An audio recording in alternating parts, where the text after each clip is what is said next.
नमस्कार, बहुत स्वागत है आप सभी का। मैं हूं आपके साथ ज्योति यादव। चलिए बुलेटिन की शुरुआत करते हैं। चंडीगढ़ में सर्वदलीय और बीएससी की बैठक की गई, जिसमें सीएम नायब सिंह सैनी ने प्रेस कॉन्फ्रेंस की है। बैठक में हुई चर्चा की जानकारी दी। बैठक में विधानसभा सत्र समेत कई बिंदुओं पर अहम निर्णय लिए गए और सीएम सैनी ने जानकारी देते हुए क्या कुछ कहा, आपको भी सुनवाते हैं।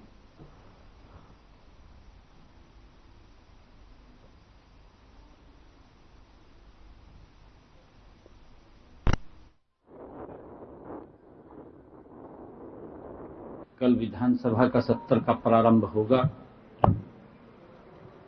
और अभी फिलहाल के लिए उसको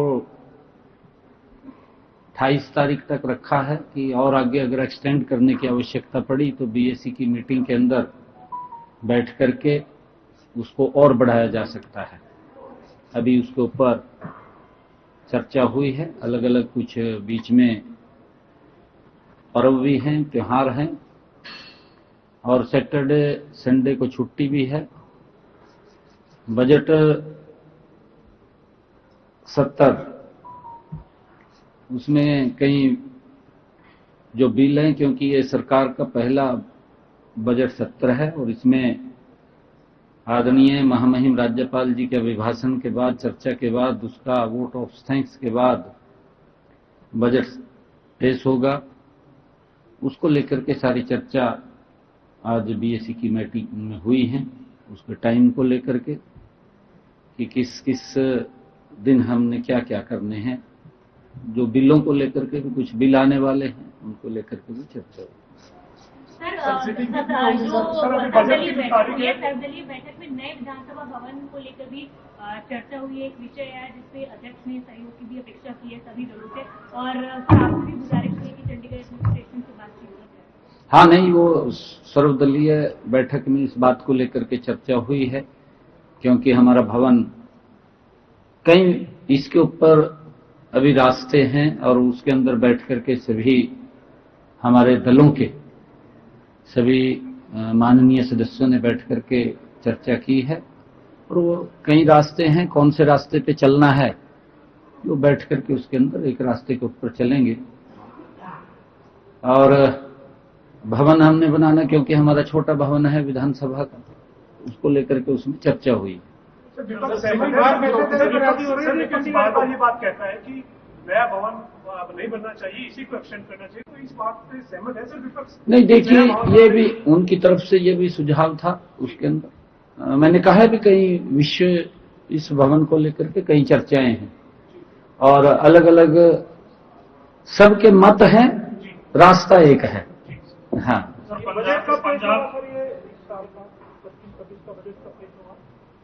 ये 17 तारीख को बजट पेश होगा। नए भवन को लेकर पंजाब के जितने भी मंत्री हैं, जितने भी नेता हैं, वो लगातार ये कहते हैं कि हरियाणा को चंडीगढ़ में जगह नहीं दी जानी चाहिए, नया जो विधानसभा का परिसर बनना है वो नहीं बनना चाहिए, कि हमारा भी हक है चंडीगढ़ से, हमारे हक को भी नहीं। देखिए, हरियाणा को जमीन मिली तो पंजाब को भी दी। अच्छा है, हमने तो कहा था कि क्योंकि अगर पंजाब भी अगर अपना अलग भवन बनाना चाहे तो बनाए ना, अच्छा है, क्योंकि अभी परसिमन होगा। परसिमन के अंदर सीटों की बढ़ोतरी भी होने वाली है, उसमें इनका भवन भी सर छोटा पड़ेगा, हमारा भवन छोटा पड़ रहा है, तो हम चाहते हैं वो भी अपना भवन बनाए। अच्छा है, उसके अंदर कोई ये नहीं है क्योंकि भी उसको देना है उसको नहीं देना, ऐसा नहीं है। सर, बजट सत्र शुरू होने में भी कुछ ही समय बचा है सर। कल राज्यपाल का अभिभाषण है, बजट जो सत्र शुरू हो जाएगा, लेकिन हालांकि मसला कांग्रेस का है, लेकिन अभी तक नेता विपक्ष नहीं है। तो आपको लगता है सर कि सदन में नेता विपक्ष की एक मजबूत भूमिका कांग्रेस पार्टी को तय करनी चाहिए, ताकि प्रदेश के जमीन के मुद्दों पर सत्ता पक्ष और विपक्ष मिलकर आगे बढ़े? नहीं, देखिए, वरिष्ठ नेता है भूपेंद्र सिंह हुड्डा, वो है ना। हाँ, वो पार्टी का उनका फैसला है, वो आ जाएगा। ये बताया कि कितने बिल इम्पोर्टेंट जो है इस सत्र में लाने जा रही है सरकार? वो आपको बताएंगे, हम बिल आएंगे, कई बिल आ रहे हैं, आपको समय समय के ऊपर उसकी जानकारी देंगे। प्री बजट चर्चा आपने सर की है सर, प्रदेश में अलग अलग वर्गों से भी आपने प्री बजट चर्चा की, विधायकों से, सांसदों से, मंत्रियों से सर, तो क्या उस चर्चा को, उनके जो सुझाव थे उसको बजट में शामिल किया जाएगा? बिल्कुल किया जाएगा। मुझे खुशी है इस बात की, क्योंकि हमने जब एक पोर्टल बना करके भी हरियाणा प्रदेश के अंदर हमने ये बात कही थी लोगों से कि जो आपके अच्छे सुझाव हैं वो हमें जरूर भेजिए। लगभग 10,000 सुझाव पोर्टल के माध्यम से भी मिले हैं। फिजिकल भी जाकर के हमने अलग अलग ग्रुप्स में अलग अलग वर्ग के अंदर बात किया है। हमने इंडस्ट्रियल एसोसिएशन से बात किया है, हमने चार्टर्ड अकाउंटेंट से बात किया है, हमने टेक्सटाइल इंडस्ट्री से बात किया है, हमने प्रगतिशील किसानों से बात किया है। चलिए रुक कर लेते इस वक्त की बड़ी और अहम जानकारी की ओर से। चंडीगढ़ से इस वक्त की बड़ी खबर सामने आ रही है। आपको बताते चले कि सुबह 11 बजे से विधानसभा की कार्रवाई शुरू होगी। राज्यपाल के अभिभाषण के बाद बजट सेशन की शुरुआत होगी। सीएम सैनी 17 मार्च को पेश करेंगे हरियाणा का बजट। 7 मार्च से 28 मार्च तक चलेगा हरियाणा का बजट सेशन। ये बड़ी जानकारी आप तक साझा कर रहे हैं। देखिए, सीएम सैनी 17 मार्च को बजट पेश करेंगे। 7 मार्च से 28 मार्च तक ये बजट सेशन जो है वो चलने वाला है और आज से हरियाणा विधानसभा का बजट सत्र जो है की शुरुआत होगी। 11 बजे से विधानसभा की कार्रवाई जो है वो शुरुआत होगी और सीएम सैनी 17 मार्च को बजट जो है वो पेश करेंगे और 7 मार्च से 28 मार्च तक ये बजट सेशन जो है इसकी शुरुआत रहेगी। ये बड़ी जानकारी चंडीगढ़ से आप तक साझा करें, जहां पर विधानसभा की कार्रवाई देखिए आज 11 बजे से शुरू हो जाएगी और मुख्यमंत्री नायब सिंह सैनी 7 मार्च से 28 मार्च तक बजट जो है वो पेश करेंगे।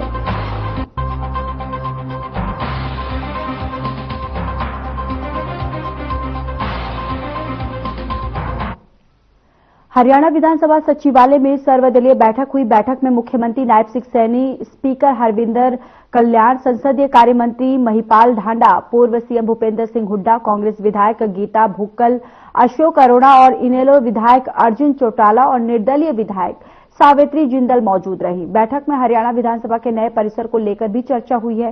कांग्रेस विधायक अशोक अरोड़ा ने इसकी जानकारी दी है। विधानसभा की बिल्डिंग के बारे में चर्चा हुई है कि इस पे हम सब की एक सहमति होनी चाहिए उस बारे में। वो तो बिजनेस एडवाइजरी कमेटी की मीटिंग अब शुरू हुई है। वो तो उसमें डिसाइड होगा कि कितनी सीटिंग होगी, कब होगी।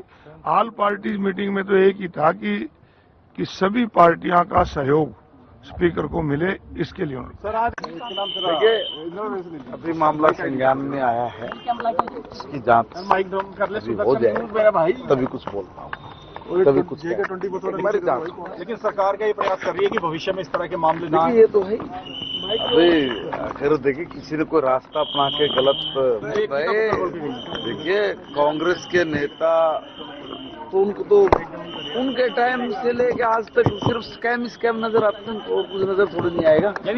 कॉस्ट देनी है तो सीएम साहब चंडीगढ़ प्रशासन से बात करेंगे कि कितनी कॉस्ट उसकी देनी है। ये कांग्रेस में बहुत झगड़ा चल रहा है और विधायक तो शायद चाह रहे हैं कि हुड्डा साहब बन जाए, लेकिन हाईकमांड हुड्डा साहब को बनाना नहीं चाहती है।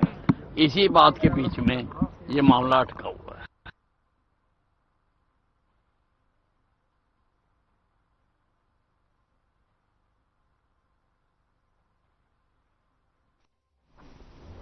इंडियन नेशनल लोकदल बजट सत्र को लेकर पूरी तरीके से तैयार है। तो वहीं शुक्रवार से शुरू हो रहे हरियाणा विधानसभा का बजट सत्र को लेकर आईएनएलडी विधायक अर्जुन चौटाला का बयान जो है वो सामने आया है। तो वहीं बजट सत्र के लिए 18 ध्यान आकर्षक प्रस्ताव स्पीकर को भेजे हैं। उन्होंने कहा कि प्रदेश में आज जनहित के अनेक मुद्दे हैं, जिनमें नशाखोरी, बेरोजगारी अहम मुद्दे हैं। बढ़ते नशे के चलते युवा बर्बाद हो रहे हैं और इसका समाधान होना चाहिए। तो वहीं हरियाणा में आज भी 35% के करीब बेरोजगारी है। बीजेपी सरकार में बेरोजगारी बढ़ी नहीं है और लेकिन बेरोजगारी घटाने में भी नाकाम रही है। तो पिछले 5 साल के दौरान हरियाणा में बहुत लोग रिटायर हुए। सरकार बताए कि इन पदों के खिलाफ भर्ती की गई है या नहीं भर्ती हुई है। ये किसने कह दिया अभी पहले बजट में जन कल्याण नहीं होता? क्यों? ये कोई नई सरकार बनी है? ये तो रिपीटिंग सरकार है। तो पुरानी पॉलिसीज को तो रिपीट कर रही है। ये तो बहाना हो गया फिर।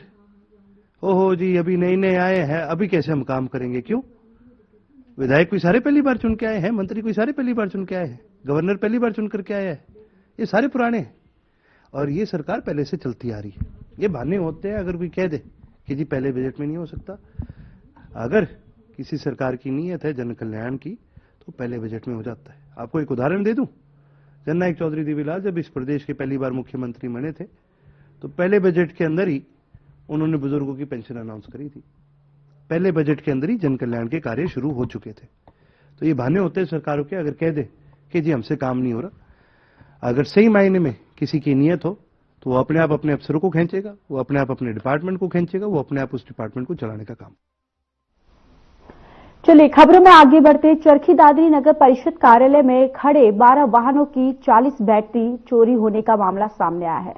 नगर परिषद अधिकारियों को 24 फरवरी को बैटरी चोरी होने का पता लगा, लेकिन नगर परिषद अधिकारियों द्वारा पुलिस ने शिकायत दर्ज करवाई गई है। तो वहीं शहर के कई नगर पार्षदों ने नगर परिषद चेयरमैन बख्शीराम सैनी और नगर परिषद सफाई शाखा के अधिकारियों को घेरते हुए कहा कि इतनी बड़ी चोरी होने के बाद भी अधिकारियों द्वारा शिकायत नहीं दर्ज करवाई गई।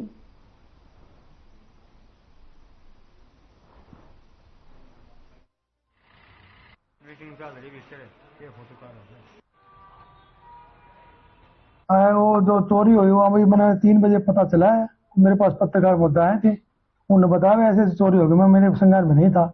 मैंने ये सही बोला तो वो उन्होंने बताया ऐसे कि भाई 40 बैटरी चोरी हुई है और एफआईआर दर्ज करवा दी गई है। संज्ञान में कोई ऐसी कोई बात नहीं है। मेरे तो आज ही संज्ञान में आई है। कोई लिखित कार्रवाई करें अपनी। मैं मेरे भ्रष्टाचार कोई कर्मचारी को भी इन्वॉल्व होगा उनके खिलाफ कार्रवाई करूंगा। मैं पूरी तैयारियां चल रही है। वार्डों में 5-5 आदमी भेज रखे हैं और बाजार सब दिन रात सफाई चलती है।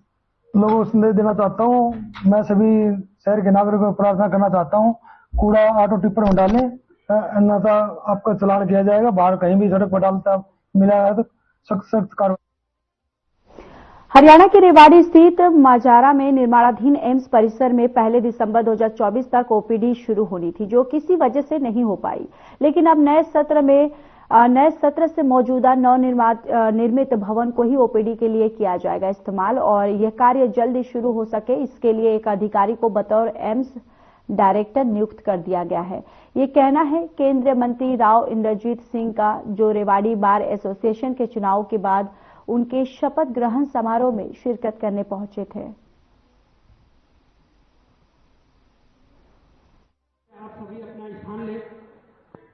एसोसिएशन का चुनाव संपन्न होने के बाद ओथ टेकिंग सेरेमनी हुई थी। इस ओथ टेकिंग सेरेमनी के अंदर मेरे को आमंत्रित किया गया विश्वामित्र जी ने और इनकी टीम ने। मैं इनको शुभकामनाएं देता हूं और मैं ये भी कहता हूं कि जो इससे पहले प्रधान रहे हैं वो भी इनके साथ सहयोग करा करके चलें। रेवाड़ी का बार एक प्रसिद्ध बार है, हमारी इस क्षेत्र की लंदन कहलाई जाती है, तो ये किसी से कमजोर नहीं रहना चाहिए। लेकिन ये जब ही संभव होगा जब ये सारे पुराने प्रधान, पुरानी टीम वाले और नई टीम वाले मिल करके कंधे से कंधा मिल करके रेवाड़ी बार के लिए काम करवाएंगे।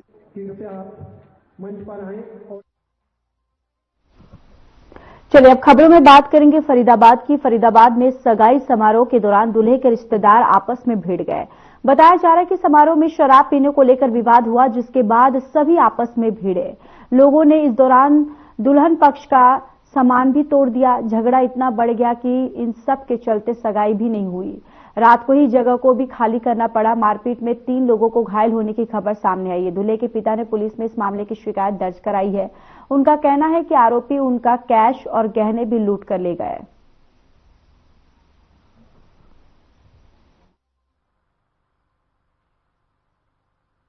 भाई साहब मना करने के बाद हमें क्या पता वो कहाँ से पी के आ रहे हैं, हमें पता है क्या? एक बात फंक्शन में हम अपने फंक्शन में व्यस्त है, आपको पता होगा। बिल्कुल बिल्कुल आपको पता होगा। आए चुपचाप से आते अपने सिर्फ खा रहे हैं, वो हमारे बंदे भी खा रहे हैं, उनके बंदे भी खा रहे हैं। पता नहीं क्या हुआ, एकदम से मारना चालू कर दिया। अच्छा एकदम से याद आ और क्या प्लेट ही प्लेट मारी हमारे बंदे को। यहाँ से खून खान हो गया वो। अच्छा पूरी प्लेट का जो टुकड़ा होता है वो कॉर्नर उससे घुस गया है। कंप्लेंट करी आप लोगों ने? पुलिस कंप्लेंट करनी थी। पुलिस जब आई, जब वो पूरे भाग गए यहाँ से, जब यहाँ से चले गए वो लोग। भाई NIT 3 की चौकी तो पीछे ही पड़ती है, 200 मीटर की दूरी पे। 200 मीटर की दूरी पे इतना टाइम लगता है? 1 घंटा लगता है पुलिस वालों को आने में यहाँ पर।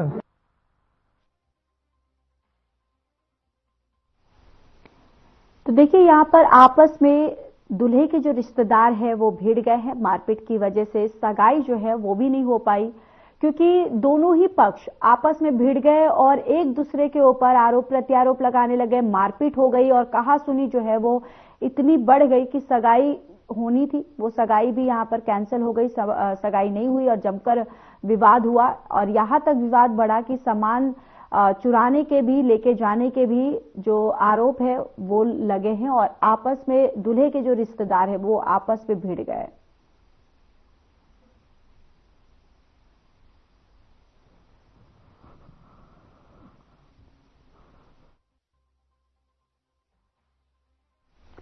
बल्लभगढ़ में बनने वाले सोहना फ्लाईओवर के कार्य में हो रही देरी के चलते पूर्व कैबिनेट मंत्री और विधायक मूलचंद शर्मा ने जिला उपायुक्त फरीदाबाद और पीडब्ल्यूडी के अधिकारियों के साथ बैठक ली। लघु सचिवालय में जिला उपायुक्त विक्रम सिंह के कार्यालय पहुंचकर उन्होंने बैठक ली। बैठक में एक्सिन प्रकाश लाल, डीआरओ सुशील शर्मा, तहसीलदार भूमिका लांबा सहित अन्य अधिकारीगण मौजूद रहे। विधायक मूलचंद शर्मा ने कहा कि बल्लभगढ़ में सोहना फ्लाईओवर मुख्यमंत्री की घोषणा, बल्लभगढ़ को जाम मुक्त करने की दिशा में चल रहे कार्य कराए जाएंगे। पूरे मोहना एलिवेटेड पुल के कार्य को भी रफ्तार देने के निर्देश दिए।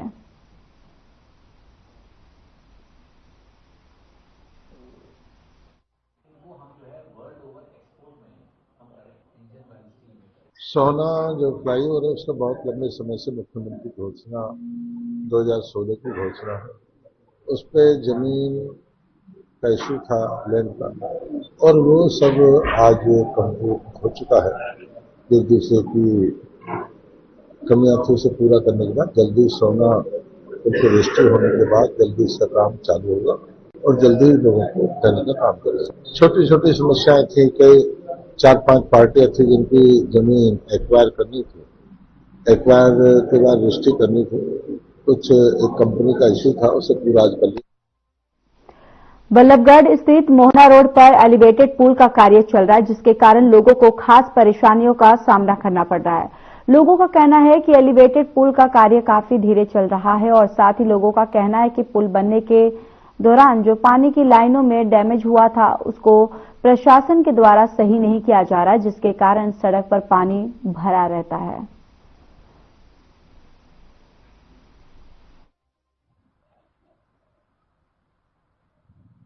यहाँ पे जो है वो है मेन पानी जो लीक हो रहा है यहाँ पे, और जब ये छिड़काव करते तो लोग फिसल के गिरते हैं। सबसे ज्यादा समस्या तो ये है।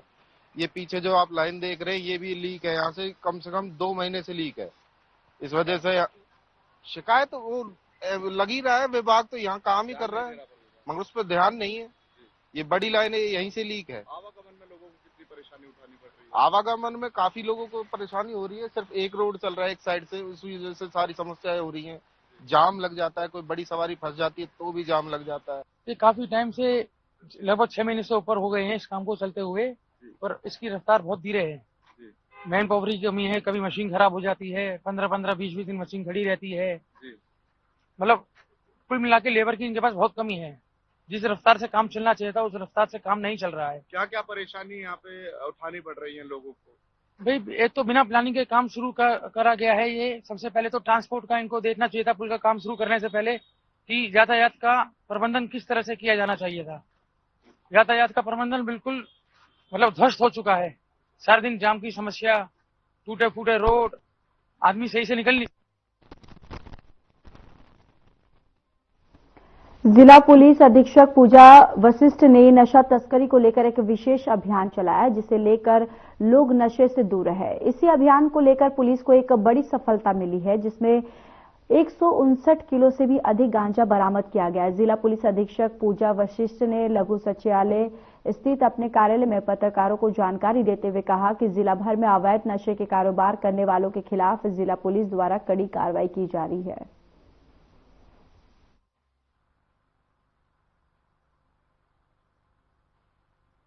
तो आज महेंद्रगढ़ पुलिस स्पेशली हमारी सीआईए महेंद्रगढ़ की टीम और हमारा साइबर सेल की टीम को बड़ी कामयाबी मिली है। सुबह के समय हमने नाकाबंदी करके कोटपुतली रोड पे नांगल चौधरी थाने के लिमिट्स में हमने एक ट्रक पकड़ा है, जिससे हमने 159 केजी गांजा बरामद किया है। ट्रक के चालक और कंडक्टर दोनों को हमारे द्वारा गिरफ्तार कर लिया गया है। एफआईआर रजिस्टर हो गई है और आगे की जो कार्रवाई है इन्वेंट्री वगैरह वो हम अभी कंटिन्यू करेंगे। देखिए अभी क्योंकि ये हमें सुबह 4:30 बजे के आसपास ही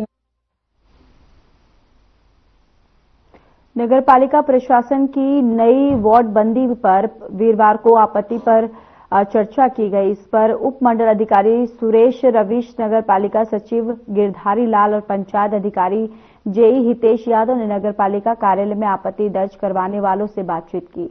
मौके पर आपत्तियों का निपटारा किया गया और वार्ड बंदी की प्रक्रिया समझाई गई। एसडीएम सुरेश रविश ने बताया कि उच्च अधिकारियों के निर्देशानुसार वार्डों में ज्यादा बदलाव नहीं किया गया है।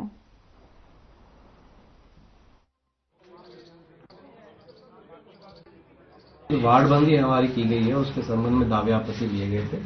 हमारे पास 5 दावे आपत्ति प्राप्त हुए थे, उनकी सुनवाई आज की गई थी। इसके लिए एक कमेटी बनाई गई थी। उस कमेटी मेंबर्स द्वारा संबंधित लोगों को भी बुलाया गया था और संबंधित विभाग को बुलाया गया था। उसमें जो शिकायतें आई थी कुछ वार्ड बंदी से रिलेटेड आई थी, जैसे 1 नंबर वार्ड से हमें 15 में कर दिया जाए, 15 से 1 में कर दिया जाए, या 13 नंबर वार्ड से हमें 12 में कर दिया जाए, 12 से 13 में कर दिया जाए। इसके अलावा एक आई थी शिकायत जिसमें उसने यह कहा था कि मेरा वार्ड बड़ा हो गया, उसको छोटा किया जाए। हमारी पत्ती की भी हमारा जो कुछ एरिया था वार्ड नंबर 13 से काटकर वार्ड नंबर 12 से लगा दिया था, जो थोड़ी 2-3 गलियां। क्या आश्वासन? आश्वासन हमारी पूरी डिस्कस हुई। हमारी मैनेजमेंट कमेटी ने बड़ी अच्छे तरीके से बात सुनी। उन्होंने आश्वासन दिया है भी हमारे अधिकारी आपके साथ जाएंगे, जो आपकी समस्या जैसे भी कोशिश करेंगे रिकॉर्ड के हिसाब से भी आप। तो वहीं हरियाणा में फरीदाबाद जिले के ग्रेटर फरीदाबाद सेक्टर 87 स्थित एक बिल्डिंग की 5वीं मंजिल से एक बुजुर्ग व्यक्ति ने आत्महत्या कर ली। लेकिन अब इस मामले में एक नया मोड़ आया है। बताया जा रहा है कि बुजुर्ग की मृत्यु को लेकर उसके पास मिले सुसाइड नोट से एक बड़ा खुलासा हुआ है।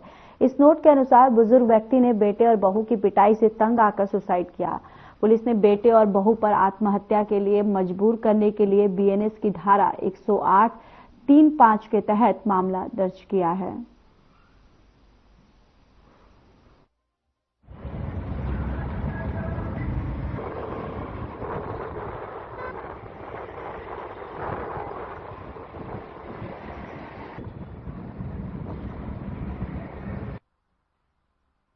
थाने में पुलिस इंफॉर्मेशन रिसीव हुई थी हॉस्पिटल से, जिसमें एक 67 साल के बुजुर्ग व्यक्ति को ब्रॉड डेड लाया गया था अस्पताल में, जिस पर हमने कार्रवाई करते हुए उनका पोस्टमार्टम कराया था। जो बाद में पोस्टमार्टम के दौरान उनकी बिलोंगिंग्स में से, उनके कपड़ों में से सुसाइड नोट रिकवर हुआ है, जिस पर हमें कोई शिकायत न मिलने पर पुलिस ने संज्ञान लेकर इसमें मुकदमा दर्ज किया गया है।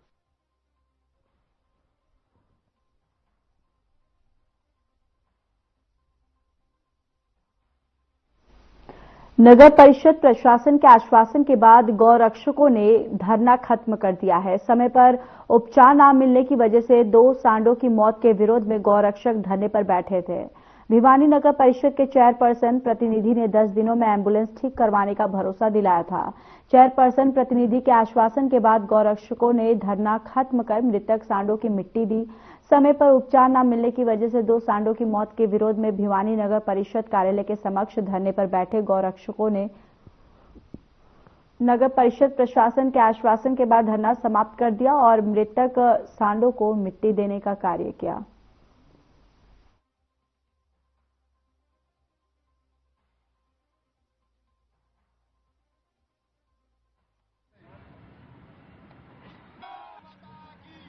उन विषयों पर बातचीत करके हमने उनका समाधान कर दिया है और छोटी मोटी जो एक साधन के संबंध में जो एक बात थी उसका भी हमने समाधान कर रखा है। बहुत जल्द एम्बुलेंस हमारी है वो रिपेयर हो चुकी है, वो मिल जाएगी और सभी गौरक्षक हमारे अच्छे मन से सेवा भाव से गौ माता की सेवा भी करते हैं और हमारे नगर परिषद का हमारा सबका मिलजुल का सहयोग भी रहता है और मैं मानता हूँ कि इस प्रकार के सहयोग से ही सभी सेवा कार्य।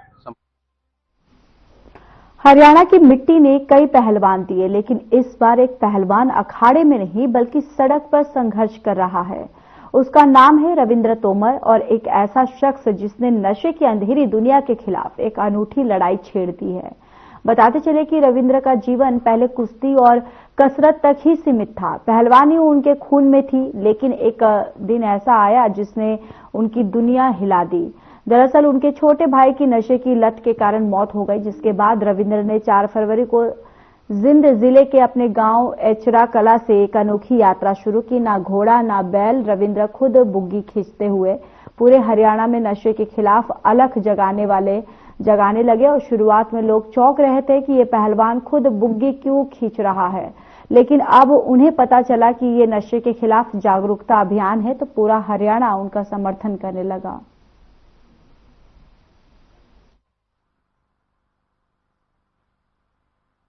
चंडीगढ़ से मैं जाऊँ, यहाँ से चंडीगढ़ सेक्रेटरीट में जाऊँगा।